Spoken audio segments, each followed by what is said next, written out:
সর্বাঙ্গে ব্যথা, আপনি ওষুধ দিবেন কোথা? এই উত্তর পতেঙ্গা হুসেন আহমদপাড়া, এটা কি গ্রাম না শহর বলেন তো? এটা গ্রাম নাকি শহর? বাংলাদেশের সবচেয়ে ভাইটাল পার্ট বলা হয় এই সেক্টরটাকে, এই কাঠগড়, ইপিজেড, পতেঙ্গা, এই জায়গাটা হচ্ছে বাংলাদেশের চিটাগাংয়ের সবচেয়ে প্রাইম একটা লোকেশন। কেন? ঢাকাকে বলা হয় বাংলাদেশের রাজধানী, আর ইন্ডাস্ট্রিয়াল রাজধানী, বাণিজ্যিক রাজধানী বলা হয় চট্টগ্রামকে, শুধুমাত্র এই এলাকার জন্য।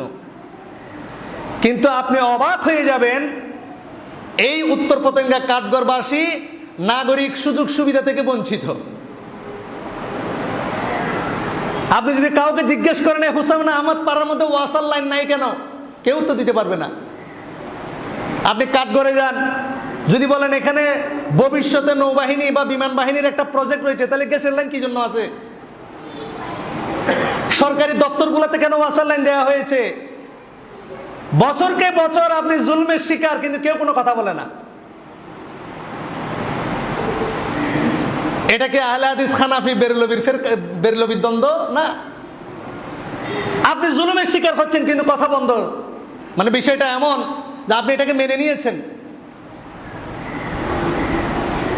এই এলাকায় ওয়াসার লাইন নাই কেন আপনি জিজ্ঞেস করেন, কোনো স্বভাব নাই, কোনো কথা নাই। এই এলাকায় কি মেম্বার অফ পার্লামেন্ট নাই, জনপ্রতিনিধি